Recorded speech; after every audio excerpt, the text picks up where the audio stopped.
Hello, my friends, and welcome back to Ravand English Podcast. It's Brandon here. Today is a listening test to help you find your English level. You will listen to 6 texts from A1 to C2. Each level gets harder, and each level is longer than the one before it. You don't need to read. You don't need to write. Just listen and notice what you can understand comfortably. Take a deep breath. Relax your shoulders, and let's begin. A1. Today is a normal day for me. I wake up in the morning and I get out of bed. I open the window and I look outside. The weather is cold, but the sky is clear. I wash my face and brush my teeth. Then I go to the kitchen. I feel hungry, so I make a simple breakfast. I drink tea and I eat bread and cheese. I sit at the table and I eat slowly. I check my phone for messages. After that, I put on my jacket and my shoes. I take my keys and I leave the house. I walk to a small shop near my home. I buy a banana and a bottle of water. The cashier says hello, and I say thank you. Then I walk back home. I feel calm. It is a simple morning, and I feel ready for the day. If you understood this easily, your level is around A1. A2. Yesterday was a busy day, but it was also a good day. I woke up at 7 and I stayed in bed for a few minutes because I felt tired. Then I got up, took a shower, and got dressed. I didn't want a big breakfast, so I just ate a banana and drank some tea. After that, I left the house and walked to the bus stop. The bus was late and I felt a little annoyed, but I waited. While I was waiting, I checked my phone and answered 2 messages. When the bus arrived, it was crowded, so I stood near the door. I listened to music and tried to relax. At work, I had a lot to do. I answered emails, talked to my coworkers, and finished a few tasks. I also had a short meeting and I wrote down a few notes so I wouldn't forget anything. Around lunchtime, I went outside and bought a sandwich. The weather was cold, but the fresh air felt nice.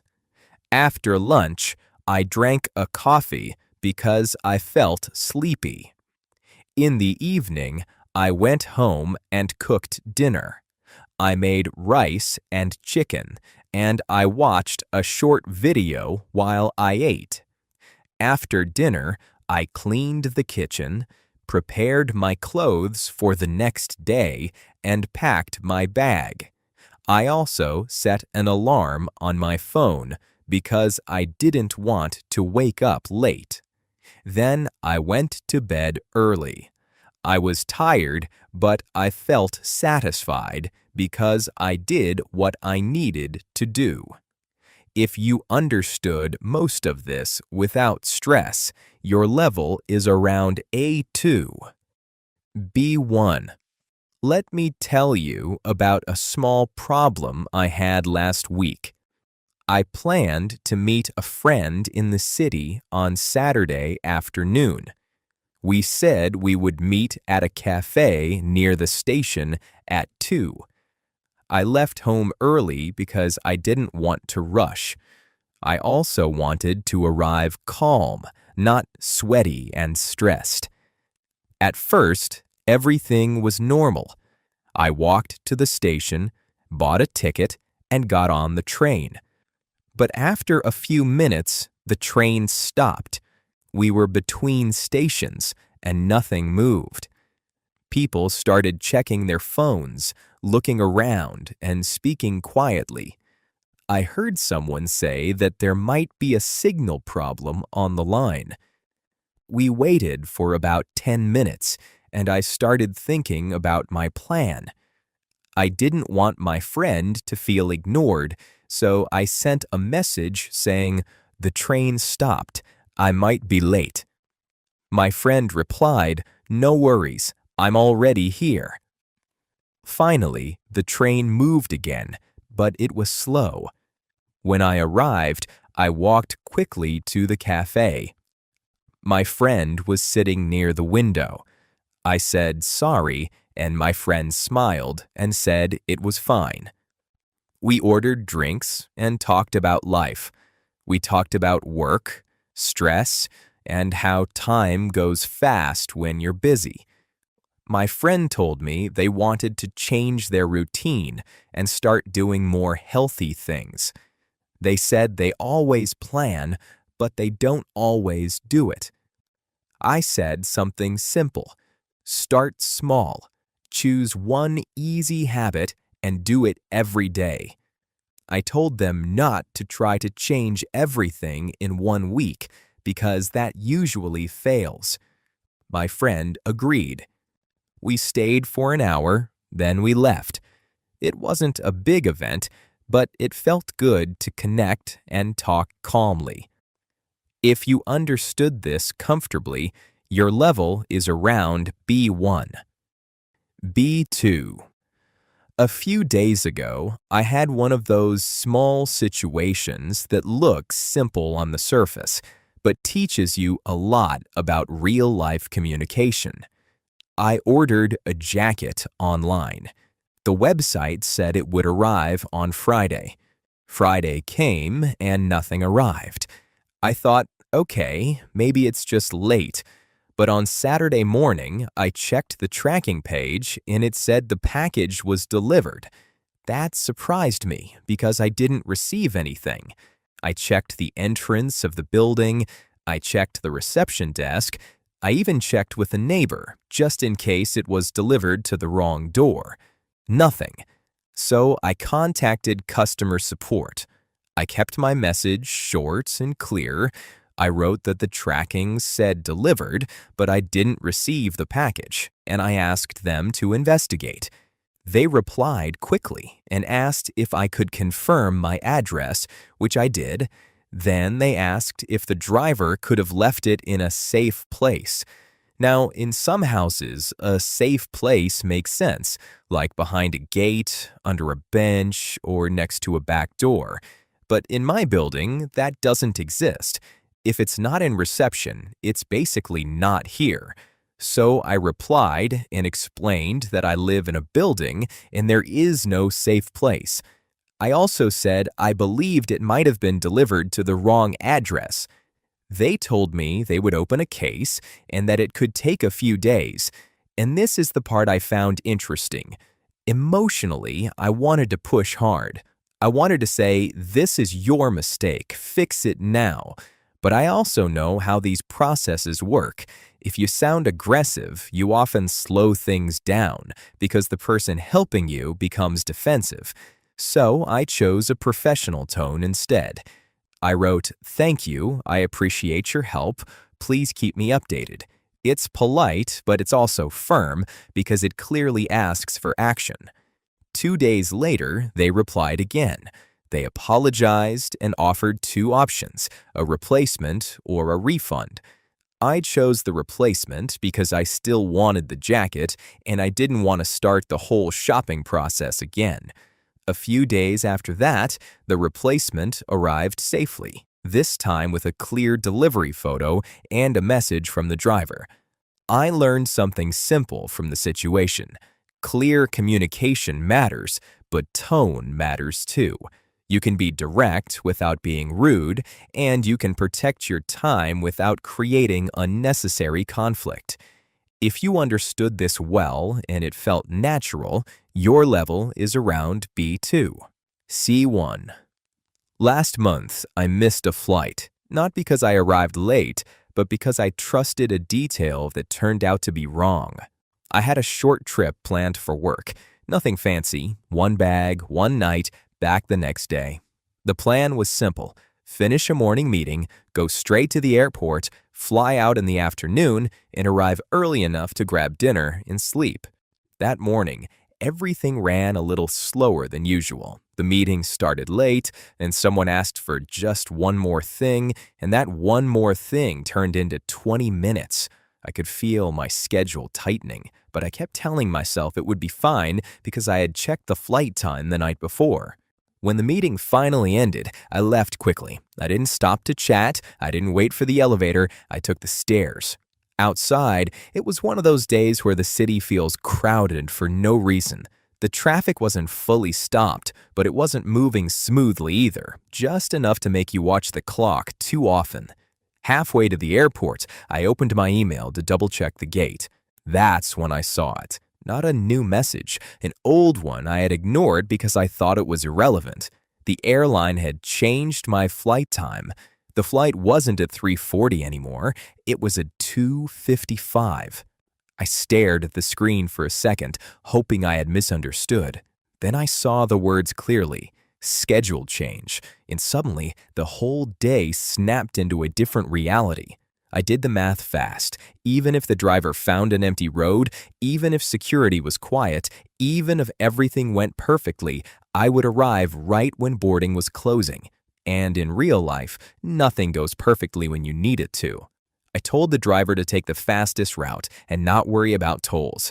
I tried to stay calm, but I could feel that tight, irritated energy in my chest, the feeling you get when you know you're about to lose time you can't get back. At the terminal, I walked fast, almost jogging, not because speed would change the outcome, but because doing nothing felt worse. I got through security and headed straight to the gate. When I arrived, the gate area looked normal. People sitting, people standing, phones in hands. For half a second, I thought maybe I was safe, but then I saw the screen. Gate closed. I walked to the desk and asked if there was any chance. The staff member didn't argue or explain. She just gave me that polite look that means the decision is final. She said, "I'm sorry, boarding has ended." It wasn't the big, dramatic kind of disappointment. It was the quiet kind, the kind that makes you angry at yourself because you can't even blame bad luck. The airline did inform me. The message was there. I just didn't treat it as important. I stepped away from the desk, opened my phone again, and started looking for options. The next direct flight was the next morning, which would destroy the whole plan.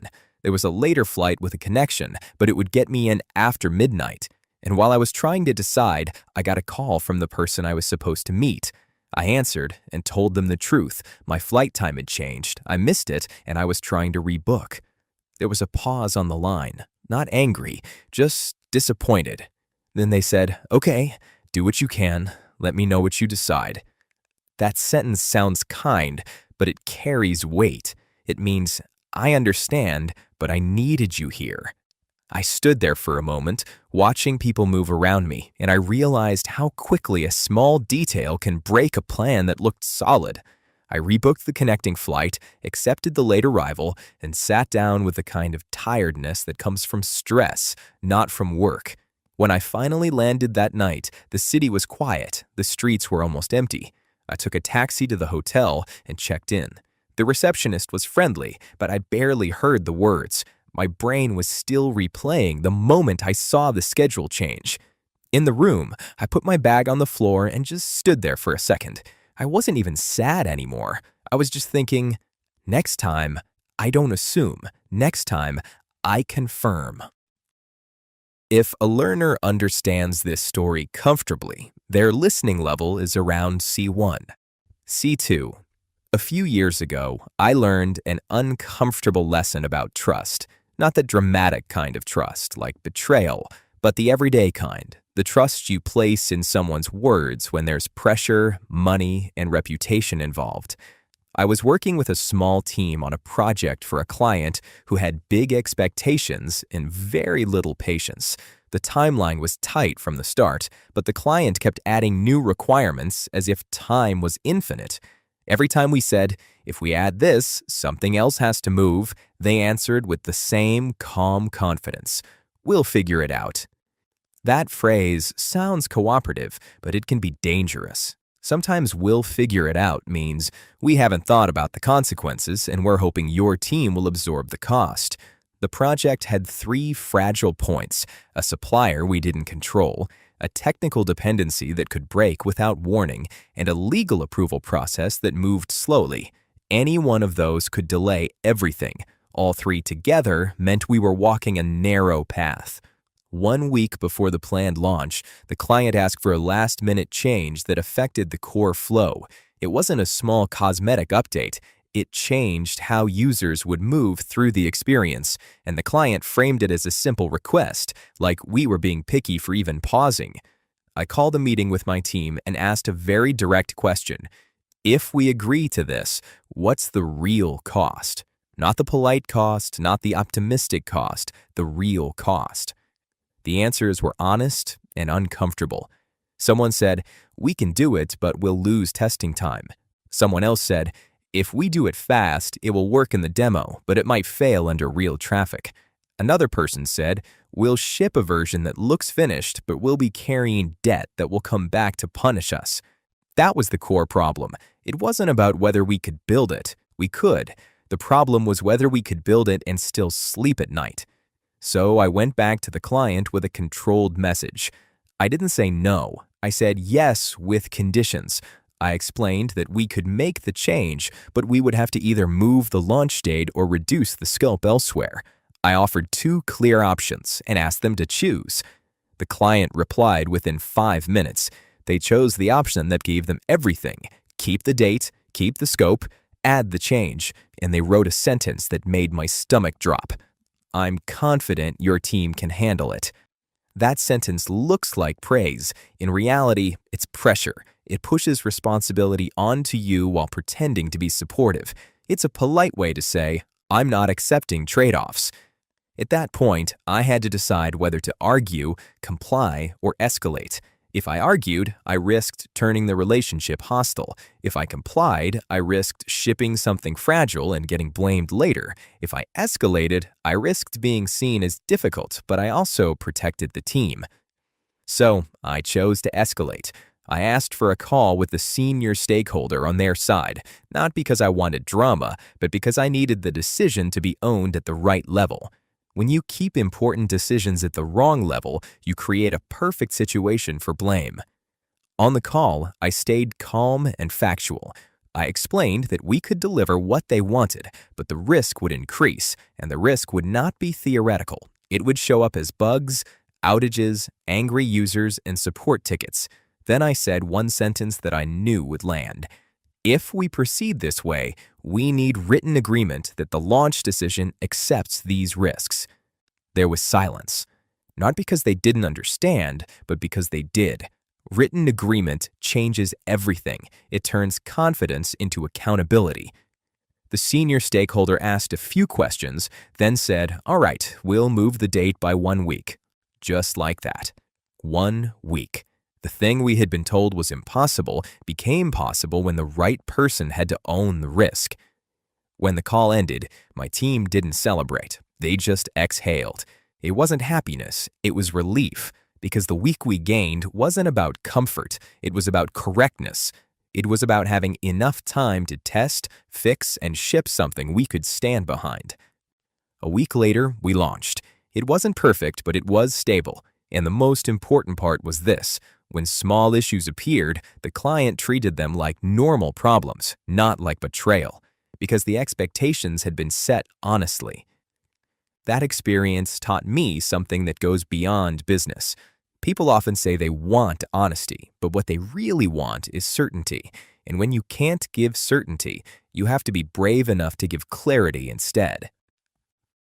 If a learner understands this story comfortably with all the nuance and pressure inside it, their listening level is around C2.